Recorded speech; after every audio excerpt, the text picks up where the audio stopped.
Welcome to Focus. I'm Pearl Ali, your host. And tonight's guest, we have Gladys Villalobos. Is that right? That is perfect. Welcome to Focus. So glad to have you on the show. I'm really happy to be here. Thank you. And you just do some wonderful things. Tell us a little bit about what you do. Well, everything I do is on silk. I do wearable art on silk. I do home designs, handbags, paintings, jewelry, all kinds of things that you can do on silk. Well, we have one of our wonderful camera people that are going to do, and our floor manager actually, we talked her into modeling one of your silks. And if we could zoom in on her right now, she's got one of your silks. Tell us a little bit about this. Oh, that's a huge sarong, one of the largest ones. People wear it when they go to the beach on top of their bathing suit, and it's very long, very nice and colorful, and people love to wear it. She's also holding one of my scarves, which you can wear any way you like to wear it, around your neck, as a belt, or just carry it on your handbag. So many different ways you can do with silk design. Yeah, could you open that up so we can see that, Dorothy? And now, Dorothy's an artist as well. She's a watercolorist. And I feel look very... at this. This is just absolutely gorgeous. It's one of the largest ones, and I'm really proud that you are showing it. It's so colorful, and I sort of like got carried away, and I started putting one fish after the other, and then the sailboats. And they're just beautiful. I don't know if we can zoom in a little close on some of those fish, but they are just absolutely incredible. They just look so real. And I know. I love them, and especially they're so colorful. They're right, tropical. The colors are very, very vibrant. Yes. And now, do you sell these normally at shows or things, or how would we? I sell them right now. I'm over at Caroline Styler and Friends Studio, which is located in Cocoa Village. Oh, okay. I have most of my things there, and also through my website, where I try to put everything. As soon as I finish it, I put the picture on my website for people to look at, and also show it over at the studio in Cocoa Village. Now, you have all kinds of things that you've made, and you're also going to do a demo for us today. So we want to make sure everybody gets their supplies ready. So before we get too far involved, why don't you tell us the supplies? I have a little list here that you brought. Okay. And then while you're talking about your other pieces, they can get the supplies together. We probably have some silk artists out here. Right. The first thing we're going to need are the soft brushes for silk. Then we also want to need the white silk, of course. This is how everything starts. I'm also going to have some dyes or paints, and of course the frame, because you need a frame to stretch the silk. Otherwise you won't be able to do anything. And then finally, of course, I'm going to be doing a demo on specifically gutta, which is sort of like a metallic resist to outline my design, and I also have it already here ready to start using it. Okay, maybe you can just kind of hold that still so they can kind of see what that looks like. That is actually the gutta that comes in a little container. It's sort of like a resist. It's metallic, but I like it because it brings out some shiny color, and I like to work that way.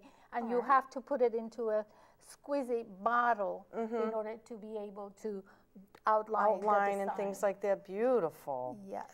Now, what kind of, you use dyes, right? Is that correct? Or what do you use?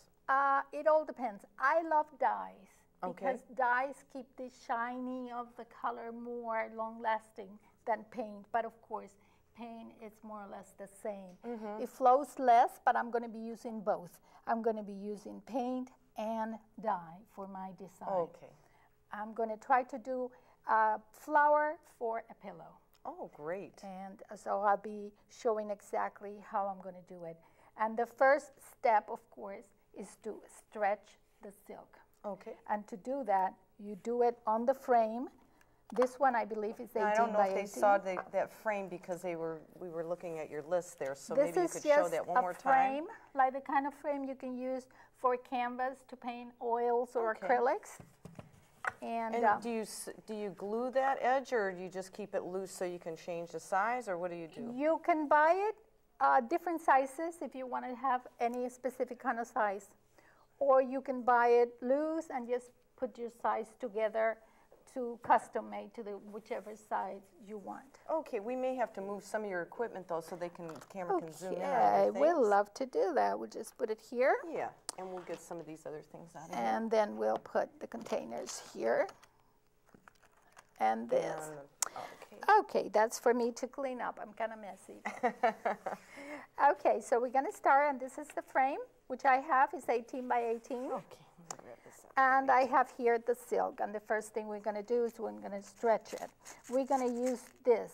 This is sort of like a push-in pin, and it's just like any other pin, except for this one has 3 pins in it. It makes it better to stretch the silk. And where do you buy this at? Just regular fabric stores, or? No, normally you buy this.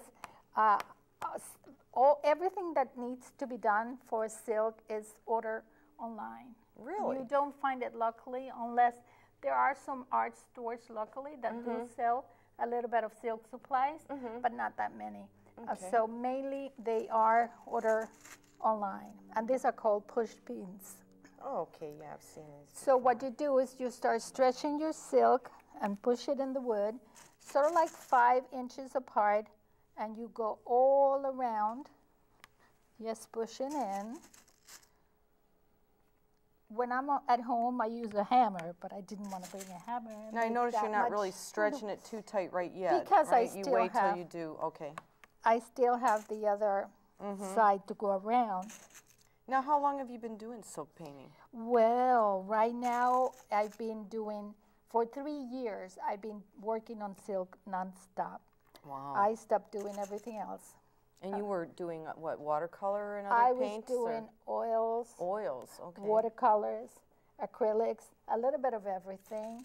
But it was not until I found the experience with silk that made me leave everything aside. And these are, what is this now? These are just Those little are frame little pictures? miniatures done on silk and framed on wood. How gorgeous They that is. are very nice, and they can fill any little space that you find in your house that needs something to be covered. And it's also very beautiful and colorful. It is very nice. So you could cover furniture, you could do just about anything with this. Exactly. There's so Clothing, many. Ooh, there's so many things. hats, hairdressing, little bags. And you have some of the pieces that you have here, some purses and things that you've put together, little glass carriers and things like that. It's just gorgeous. And we'll show those lampshades. I mean, you have all kinds of things that we'll show in a little while, but yes, we want to see you make something first. We're really excited about this. And we're going to do it. Now, how long does it take to paint something like this? Is it a quick art, or? To me, right now, it's a quick art. At the beginning, it would take me forever, because then the color, the dye will go to the other side that I didn't want the dye to go to. And is that what that gutta is? That's what wax the gutta resist? is. And she's got some of in this lamp here. Oh, I don't want to knock these over, but where the white is in the flowers, is that the gutta? That's right? clear resist. Clear resist, okay. Which is, and I have it see here. that just kind of outlining the flower. Exactly. And so that stops the color from flowing into the rest of it? That's this one. It's a clear resist. Yeah, let's see if we can show it's clear. I don't know if you can. And when you zoom wash in. it, I'll put it it comes up out. against my coat here. Maybe you can see it. There. There it is. So that's a clear resist. Clear resist. And resist is almost like a waxy, isn't it? Yeah, it's very waxy and slippery. Yes, that's right. It's like a little glue. But when you wash your work at the end, it comes out. And it leaves the white line that you see in the lab, for example. Now, as far as like you were talking about the paints, and you're saying soft brushes, don't use hard brushes, right? Use soft brushes. Soft. It has to be soft brushes so that the flow of the dye can run better in the silk. And as far as the type of, is there a specific dye that you use or colors that you use? Well, you can use any color that you like. There are in the market thousands of colors. You can go and use just yellow, blue, and red, or just start choosing your own colors. Like for what I'm going to do today, I brought the sort of like apricot peachy kind of color, and like everything is gonna based on those colors. I think I have stretched it quite enough. And you have in this book here the calendar. If we can just kind of zoom in on that for a minute while she's still pinning this in. This is another piece that you had. It's gorgeous. Is this now? Tell us a little bit about this. Okay, there was a contest for the festival, which is going to be in New Mexico, Silk Painters International, and most of the silk artists sent a piece. My piece, although did not win the signature piece, was selected to be in the calendar. There is going to be promoting the festival. It's going to start in July 2012. Oh, wonderful. And I'm going to be July 2013.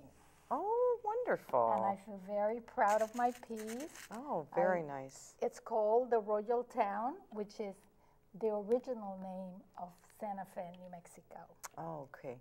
Now, after you get these in, even if you don't get all of them in, they get the idea, I think. Yes. Now, this is a silk screen that you've done? That's a silk screen. It's a room divider. It has a blue heron and puppy reds on it. Oh, that's gorgeous. It's 3 panels. It's 6 feet high. Oh, I love that. Peachy flower. I love that color. And I have 3, I think. There's another one that has another blue heron and a little blue bird. Is that this one here? Yeah, that's more like Florida landscaping. Oh, just type, beautiful. right? And it helps divide environments. Yes. Like if you have a dining room and maybe somebody has a computer room behind and you want to divide it, you just put a room divider. That's gorgeous, And whoever will be working the computer and you'll be dining room or the living room. And silk is it breathes. That's what I like about it. It's not heavy. It has a very airy feeling about it. I know it's so You could even light. hang it over lamps and over your light system and things. Well, we don't have too much time, so maybe we can get started a little bit.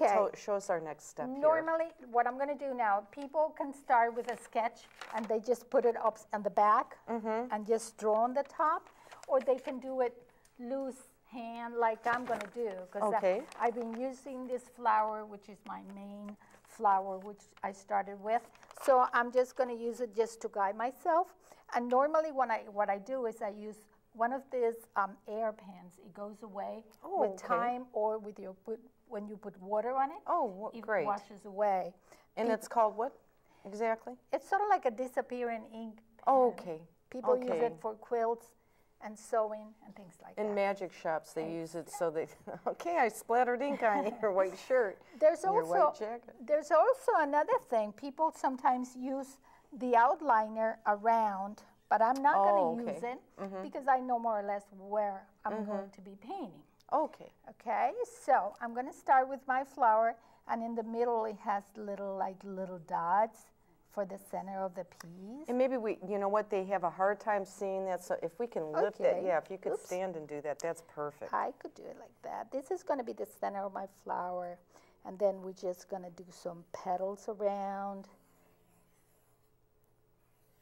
This is going to be the inside of the flower. Oh, how nice. And then all around it, it's going to be sort of like covered with petals. Well, Gladys, we're going to have to take a short break, so please come back and see us real soon, because she's going to be painting this in a few minutes. Well, I'll be glad to, certainly. In the meantime, I just finished this flower. America is turning over a new leaf. The SmartWay leaf from the U.S. Environmental Protection Agency. The SmartWay leaf will help you identify environmentally friendlier cars and trucks that can save you money. These vehicles are certified to be more fuel efficient and produce fewer greenhouse gases. And look for renewable fuels to improve our energy independence. Follow the leaf to epa.gov/smartway. Welcome back to the second half of Focus. And in the studio with me, I have Gladys Villalobos, and absolutely gorgeous work you're doing. She's doing a demonstration for us. So just, you want to tell us a little bit about how you get started now? Okay, after I've done the sketch of the flower with my air pen, I'm going to put the gutta in it, which is sort of like a metallic resist. And what I do is I just going to follow the drawing that I already made. And we may have to pick that up again if we can. can you lift this up a little bit more again to do that? certainly. Yeah, I think that I helps will them do to see a little better. Yes. And If we then can go up even you gotta higher up. Can you go up straighter up yes, a little more? you got to go a little bit careful with the metallic resist, which is the gutta, because sometimes the line is too thick. So it all depends on how you want your design. So You could actually get away without just kind of freehanding it, right? Yeah. You don't even have to use that pen if you don't want to. If you can, if you Right. can draw pretty well, you can just go right into Exactly. doing it. I do it because at the end I go out of the line that I have underneath, but it's just a way of me having something to guide myself with. And so right now I think And that pen is going to fade away, you said, and it's already starting to fade away. it will. As soon as you put a drop of dye in it, it will fade away. And you will see it. So after you've done that, Here's be your cap careful here. to take off the nib and put it in water and Okay. then cover it, because otherwise it will dry. Okay. Now, And now, ooh, such pretty we colors. have the colors. We have here the apricot color and a yellow one, which is going to be the main color of my flower. I already put some here with a dropper, but I am going to put so many other colors. Like I have here the green. This is paint. Although we do use dropper, you can do it slightly, just like that. Okay. Oh, such pretty colors. I love the green, and I normally use it along with the blue. Now, while you're doing that, I don't know if they can zoom in on this, but this is one of the scarves that she's already created here, using a lot of these colors that she's pulling out right now. Yes, Just absolutely gorgeous. That one specifically has one of the greens that I'm using right now. So that gives you a little bit of an idea of what you can do. I'll move it down to this end here so you can see this side. And look at those flowers. They're just absolutely gorgeous. Oh, I guess they go this way. I love flowers. I think people love flowers too. But I also do lines, abstracts, so all kinds of things. Right now, the design I'm working on, it's mainly for a pillow type of thing. Okay, so we are ready. I'm not going to get any more colors out because I think that these colors will be enough. And we're going to start with either a brush or a sponge. I love a sponge because it picks the silk, the dye, so beautiful. You have to wet it before you put it in. So Okay. I'm going to start with my center that is going to be a little darker. And that's the center of my flower. And so you're just touching it on there. Just That's touching it. And notice how the silk starts, the color starts flowing. Yes, And it just starts to move out, so you really don't want to put a lot in there So right I away, want do you you? to see this. This is the peach color, and it just moves. See how it moves? Oh my goodness. Can you see that okay? And maybe we can lift that up a little See, bit so it they just can starts moving. look at that. Starts moving. See how it moves? Now, if you put a little bit of water on it, it lightens it and it gives it another effect. Normally, flowers don't have the same coloring. They change colors. They go from one to other. So just by adding a little water, that does that, right? See how this purple color disappears? Oh yeah, look at that. See? Now, if the more water you put into it, you give her a lighter effect to it. See, this one is fading too. Oh, look Like at that. How beautiful. You can also use a touch of red just to give it shadowing effect. See, it's just a matter of playing with your dyes and colors. Oops, we got a little pin. And if we can just lift that up, because I know it distorts the pattern just a little bit. If we can move that up So there. in the meantime, yeah, there we go. I'll I'll hold it just for you play. if you need. See, it just goes and goes and goes. Oh, look how beautiful. And you the funny thing is that you probably have these flowers just floating in your head, right? Exactly. And just put a little bit of dark. Yes, too. Now, Gladys, you said you sell these pieces at different places. Where do you go for that? Actually, right now I'm at Carolyn Seiler and Friends Studio, which is in Cocoa Village. Right, that's the where the old boathouse was, right? She's Carolyn Seiler's the. Is that the right one? It used to be the Bad Birds. Bad Birds, that's it. That is just across the park, Taylor Park, I think it is. That is right there, and it's becoming. There are 14 local artists there displaying work. Oh, look how pretty that's coming out. That flower is just gorgeous. And the other thing is that the colors move. It's like the silk is absorbing it. And one of the things that we were saying at the break was that we didn't think you could wet silk like this, but I guess you can, right? You're wetting it and you're going to wash it afterwards, right? Definitely. After I finish my piece, I do a steaming, which sets the color. And once it's set, it will not wash away. You can wash it over and over and over again. Now, when you say steaming, what do you do with steaming? Like a steam iron type of thing? Or? No, the steamer, there are professional steamers, and there's kind of steamer that I used. It's like if you're going to steam vegetables. So what happens, you wrap the drawing, the silk, the artwork that you just finished in newsprint. Oh. In that kind of paper. You wrap it, you cover it, you roll it, and then cover it with aluminum foil, and just put it in the basket in one of those pans and pots that you use to steam vegetables. Don't let it get in the water, just on the top, because it's going to be steaming. And you leave it there for about 2 hours at least. That's at least what I do. No matter what I do, at least I leave it there for about 2 hours. After that, I get it out.